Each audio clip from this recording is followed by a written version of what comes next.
Harry Hopkins, my name, and I come originally from Greenford in Middlesex, but I was born in South London.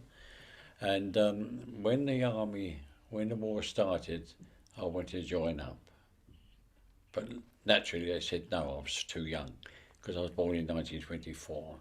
So afterwards, I gave a force age in 1923 and I joined the 1st Rifle Brigade. It was then called I think it was called the London Rifle Brigade then.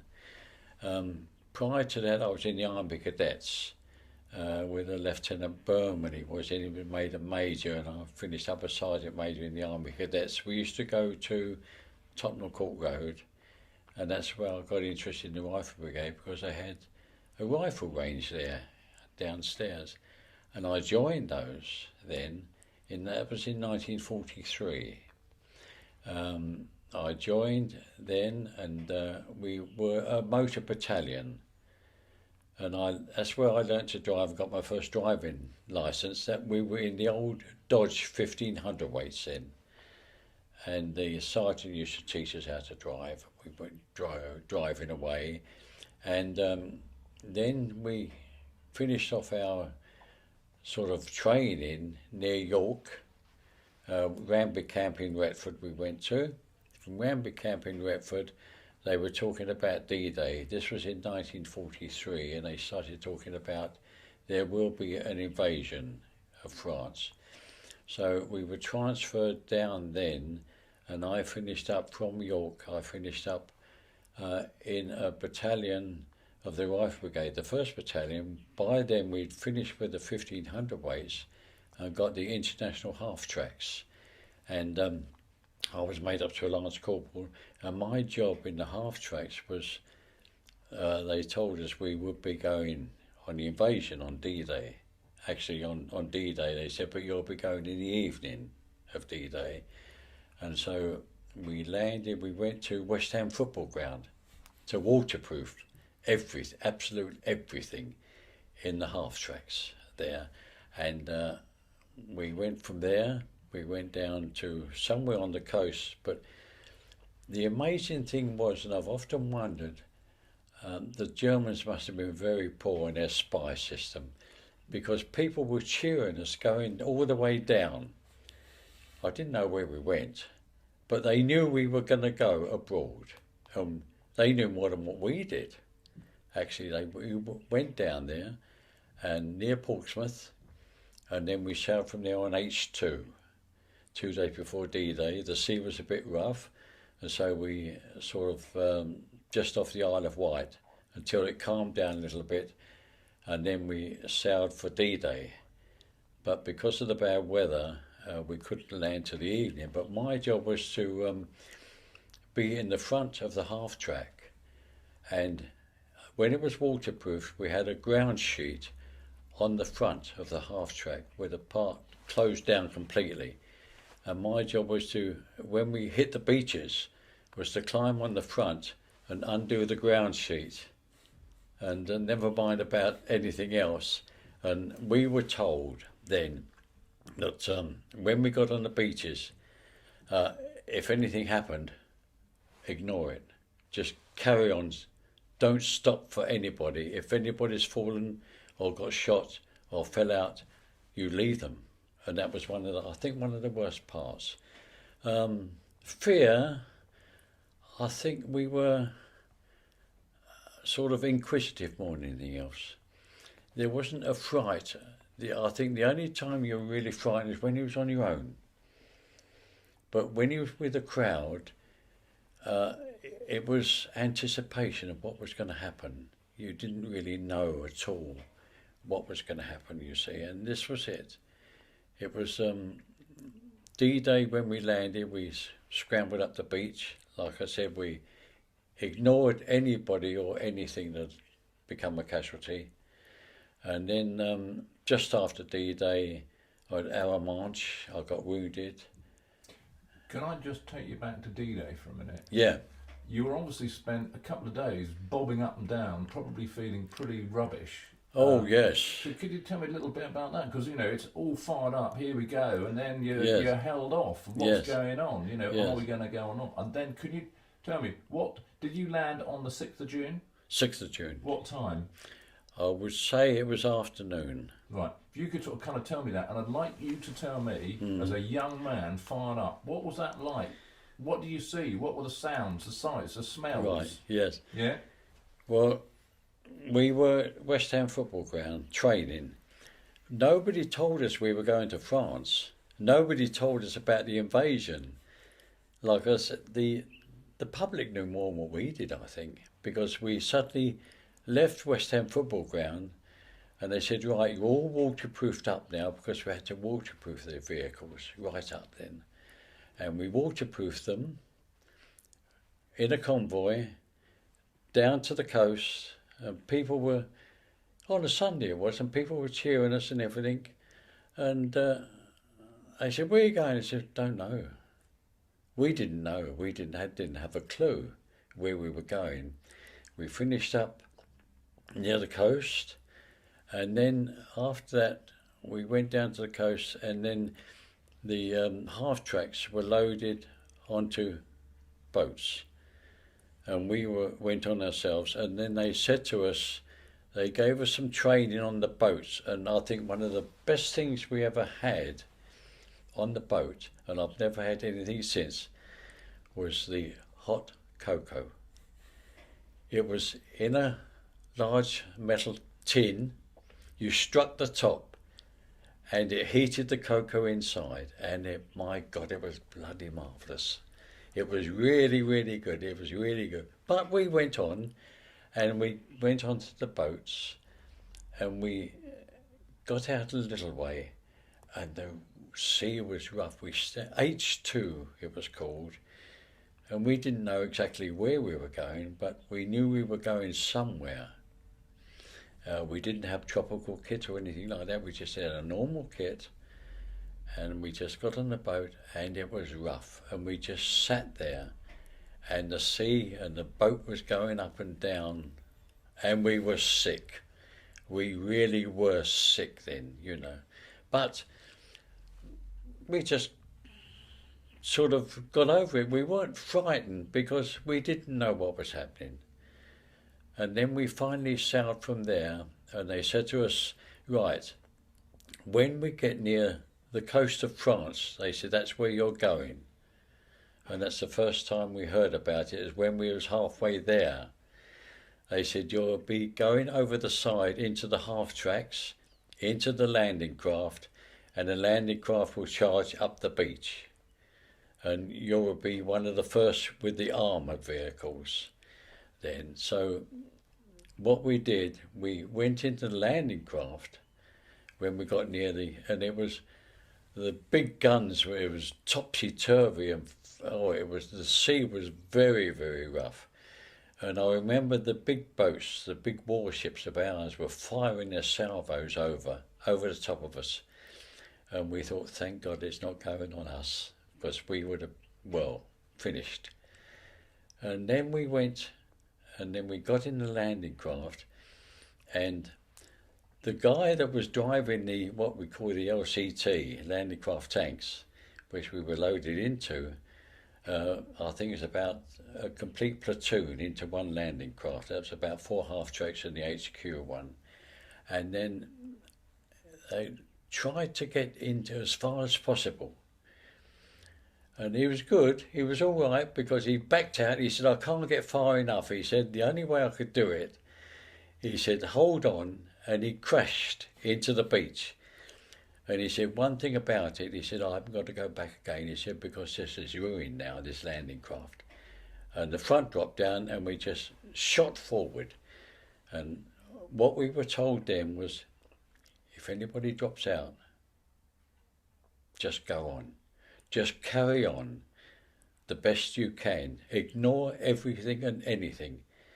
And then that was the difficult part then, I think, was to immediately, once we hit the beach, to climb out onto the front and pull away the waterproofing on the front of the half track. and then clambered back inside. I had a .5 machine gun. I was next to the driver because I don't know why, but they'd given me a stripe and they put me there. And that was very difficult. But we went up the beach and we fired a few rounds. But one thing that surprised me was, perhaps I shouldn't say it, I'm not all that religious, but a padre came along and said, "Go back home." He said, "We don't want you here." But he was on the beach and we just ignored him. We just carried on. And after the beach, we were firing a few shots, and we noticed then some girls there with their heads shaven, and then we found out why they had their heads shaven, because they'd been fraternising with the Germans. And we shot up quite a few Germans there, but we were told afterwards, because then I got wounded. Tell me, sorry, just as you were coming in, tell me, was there much fire coming at you? What time of the day was it? And how did you get your feet wet? Right. It was, how can I put it? It was excitable, but we didn't quite know what was happening. Although we'd been told we were going to France, we didn't actually have much firing going on. I think the Germans were more surprised than what we were, that we had arrived. And we started shooting up, and then they started shooting back afterwards. But I was lucky because having climbed over the parapet at the top where the .5 was, which I had next to the driver, and taken off the waterproof sheet in the front, then that's when the trouble started. That's when they started shooting. They realising that we were invading.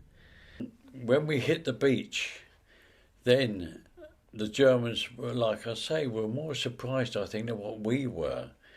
And it was quiet it seemed a long time, but it could have only been a few seconds. And then they opened up. Luckily, we was in half tracks. Unluckily, we hadn't dropped the flap down over the glass in the front. So the bullets were pounding around a bit, and I thought, well, my job is to get that waterproof thing off the front somehow. But I managed it, and we just kept going. We stopped just for a second while I clambered over the front, and then we moved on, and I was bouncing up and down and pulling it off. And the idea, I think, supposed to have been fold it up and put it in the boot. Put it in the back with the other men. But no way. We just let it drop. And that was it. We ran over it. I undid the top part of it, let it drop, and then the half track went forward, and then I nipped back and went onto the .5 machine gun, which I had next to the driver, and opened up with the Germans. Now, when we landed on the beach, it was not too bad, because the guy in the landing craft, I think he was ambitious. He didn't really want to do it again, so he crash landed it. He made sure we didn't get too wet, although we'd waterproofed, and we landed okay. Then, unfortunately, I got wounded. And the next thing I knew was that I was back on the beach and on a landing craft, then onto a boat and back at Blighty. And I finished up at Rotherham Hospital, of all places, way up north. Why, I don't know. But I went back again and then went through Belgium and Brussels and then into Holland and then a place called St. Just, which was very, very tough. Tell me now, where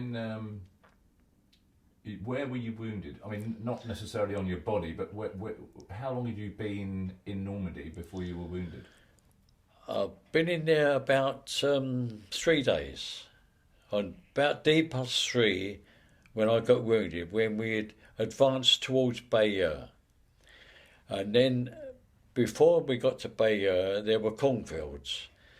And we'd already lost one officer, and the other officer, we advanced through the cornfields, and I'm sorry to say, but he did get killed because he was an officer. So he went forward with us very bravely with a revolver in his hand, and the German snipers in the places there in the corn could see he was an officer. Instead of carrying a rifle like we did, and he was one of the first, unfortunately, to get killed, Lieutenant Dorr. His name was, I'll never forget him. He was a nice guy.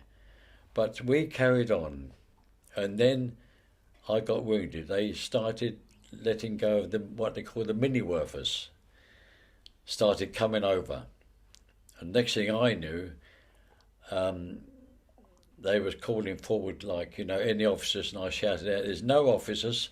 And then a tank came along, and he said, "What's wrong with you?" And I said, "I'm hit."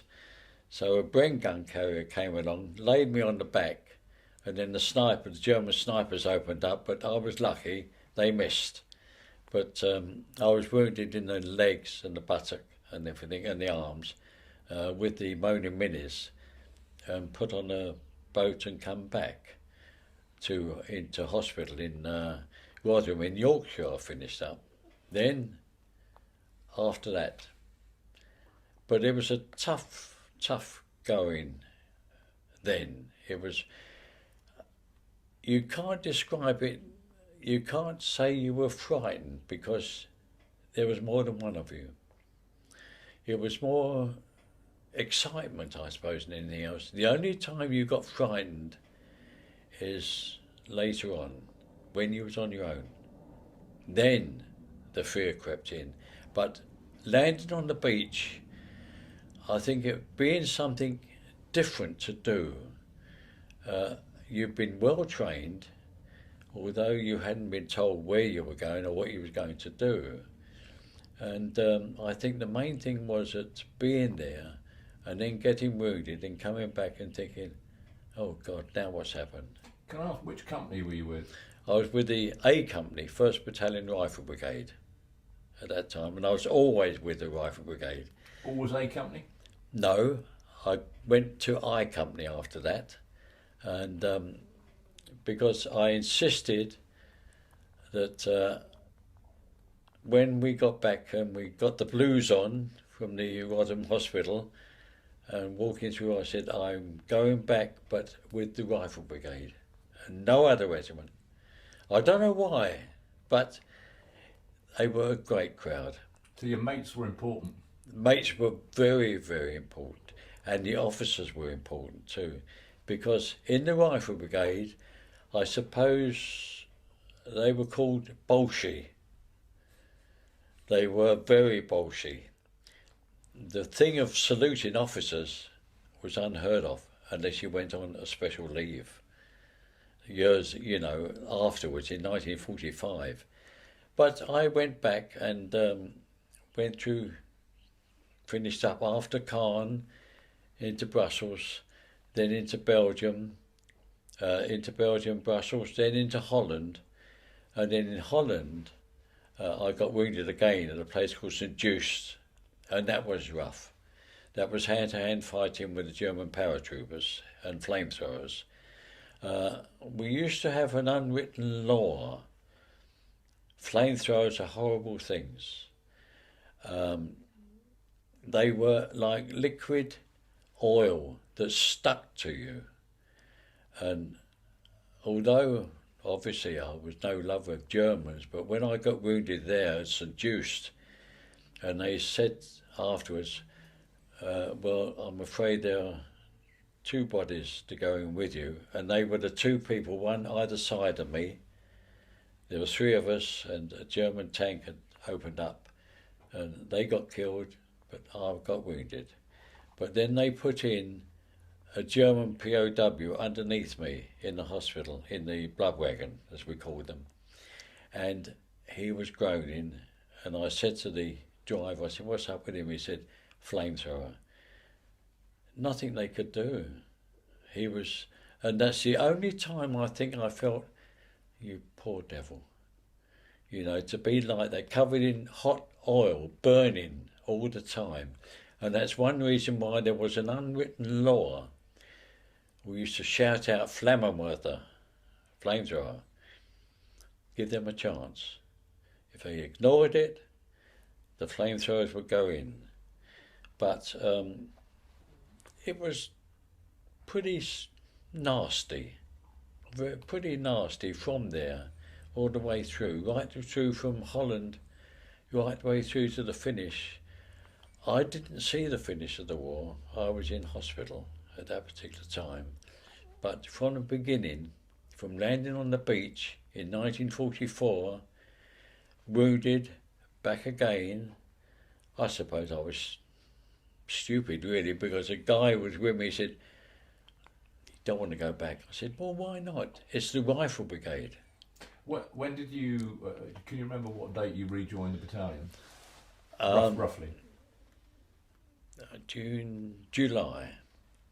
Yes, it was July. It was around about the 7th or 8th of June that I got wounded in the cornfields near Caen after Bayeux. And then I got a blighty, what they call a blighty, and we got put on a boat and come back. Then I went back again and rejoined the battalion. Villers-Bocage, Michael Whitman was a German ace. German or not, he was good. We had orders. The idea was to advance very quickly the battalion, motor battalion, into Villers-Bocage, take the hill and hold it until the rest of the army could get up. But he beat us to it. He happened to be patrolling that day, and being Michael Whitman, he went to the top of the hill. He didn't retreat once he saw the 22nd Armoured Brigade, which was part of the 7th Armoured, if the Rifle Brigade was. He didn't retreat to call up his squad or anything. He just very, to me then, well, I didn't believe it. He completely demoralised the first one of the lead and the last one. And we was in Bocage country, which unfortunately the old 7th Armoured wasn't used to. They were used to desert.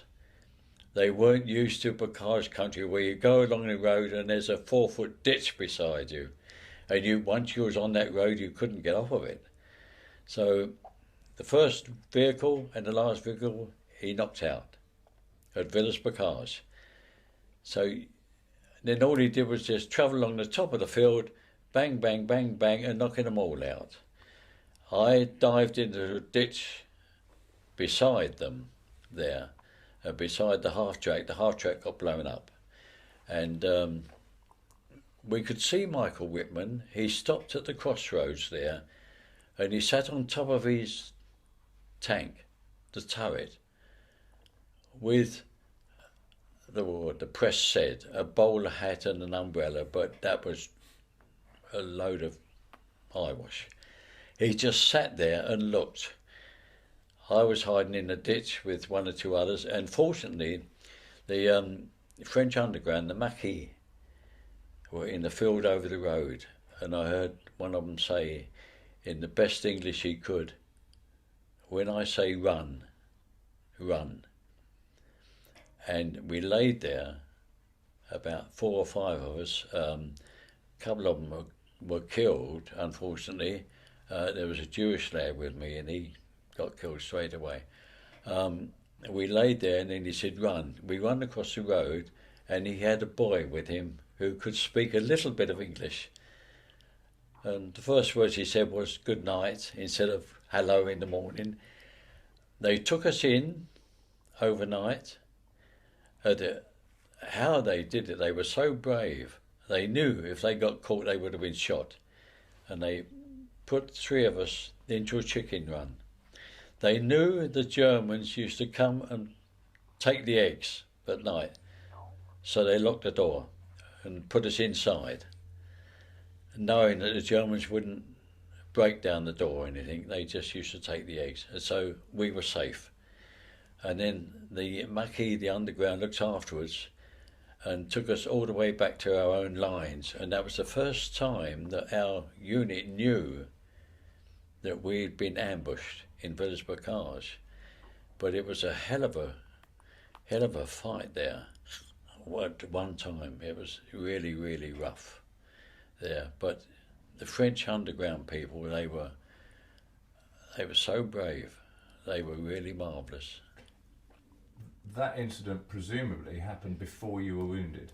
Yes. And then after that, we carried on after that. We saw the officer reformed, got reinforcements out from England, and we went through to Caen.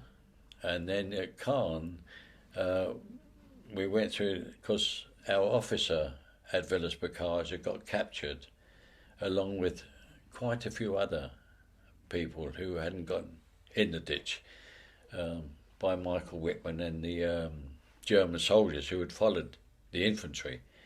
And then after we'd got back from there, we went through the cornfields, and that's, unfortunately, I said to the officer, I said, "Excuse me, sir," I said, "but no revolver." "I'm all right." And no. Can I ask, when you look back on those sort of days, what is your most vivid memory? Is there anything that's kept you awake at night or haunted you these years? Yeah, it's, I think that one of the things that kept me awake at night, and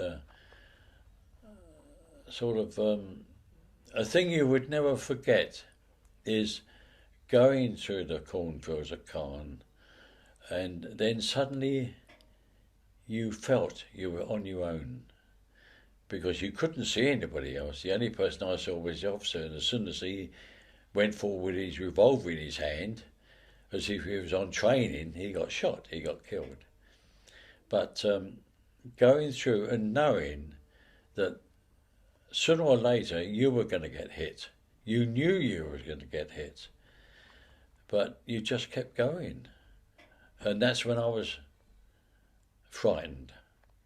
I was frightened once after that when I got wounded the second time, but this time I was really, it just happened. The Miniworthers came over, and I got hit, and one of our tenants came along and he said, "Rifleman," I said, "I'm bloody hit," I said.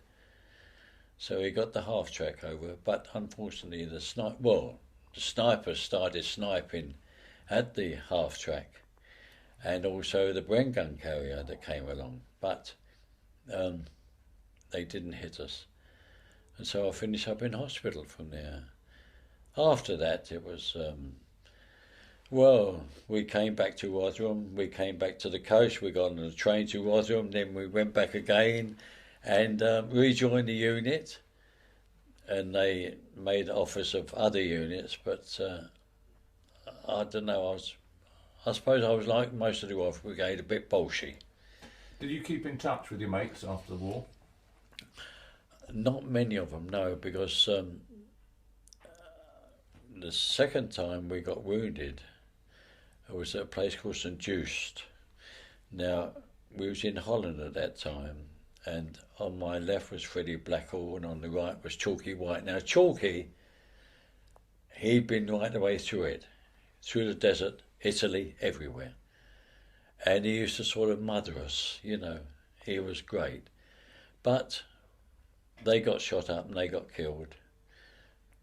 I was lucky, I was in the middle. I just got wounded the second time. But I've never really kept in touch with them, because after I got wounded the second time, we lost touch, because I didn't go back until the war was over. I was in hospital all the time because it was a nasty one, a very nasty one, that one was. The others were the Miniworthers, but this was from a German tank. We called them all Panzers and Tigers, but they weren't all Tigers, obviously, but they were Panzers. And they didn't sort of care.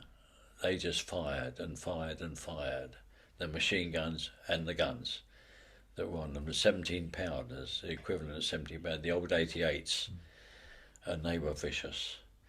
And but I got wounded then, and then after the second time, well, the war was over. And although I went back to the rifle brigade, I didn't know anybody there.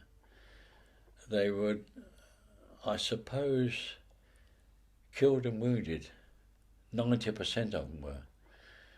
There was nobody there that was there before I got wounded. I didn't know anybody at all. And I finished up in HQ company as a signaller. And that's where I sort of lasted out in there in the war in Germany, and came back and I got demobbed from there. I think that was late 1947. I got demobbed. I was out in Germany, Army of Occupation, for some time on the Rhine. We used to feel sorry for the women. They were on one side of the Rhine and we was on the other, and our job was to stop them, anybody coming over. But you couldn't very well. They wanted to come over and make sure their families were all right. So at night time, we used to sort of look the other way, and they used to come over in the boats. Tell me, did it take you long to readjust to Civvy Street after all of that?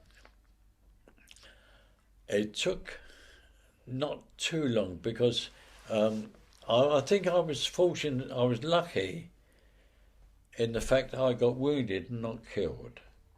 And by being wounded, you didn't go back until the actual war was finished. By going back as Army of Occupation, mainly in Hamburg, a lot of it was Hamburg, and we was on the Ulster. We used to go on the Ulster, and we weren't allowed to, obviously, to fraternise with the Germans, but some of us did. After a while, we got used to them, and then I think by doing that, getting back into Civvy Street and getting demobbed, we used to think about it quite a lot, and it was very, very strange. By then, I'd met somebody, I'd got married 3 days before D-Day. I'd got married, and she was in the ATS in London, and strange enough, she was with David Niven at that particular time, because he was in the Rifle Brigade, he was in the Rifles. And when I got wounded, her officer in the ATS, it was very strange, really, because she had met an officer in the British Army, so therefore she got married, she was in the ATS. Because of that, she had to be made up to an officer. She used to be what they call a line's nippy. And so when my wife, as I was then, heard I got wounded and I was up near Rotherham and in York, she said, "Oh, you're not going up there." But so she just got on the train and came up. And she got charged when she got back, but she was let off because, you know, they understood the circumstances. But getting back to when I got demobbed, it was, I don't know, strange. I was married. I was glad to be out of the army, because after the war had finished, although we was Army of Occupation, we was at loose end. The excitement had gone, you know, and the hype had gone. And the officers, one of their biggest jobs was to find something for us to do. And it was very difficult. I remember we went on a long train journey once, and the officer that was there, and I was in the carriage with him, and he said, quite honestly, "Hopkins," he said, or Corporal or someone, and he said, "What do I do?" And it was very difficult because the excitement, the hype had gone. You were just there. And then when you got demobbed, I just didn't do much really. I just took my leave, got a little job. My wife then, she got demobbed from the ATS. She used to go down the Legion, but I wouldn't dream of joining it then. It wasn't until we never spoke about the war. It was, I suppose, it must have been at least 10 or 15 years afterwards, but we would never mention the war at all. None of us did. I don't know why, but we just wanted to forget it.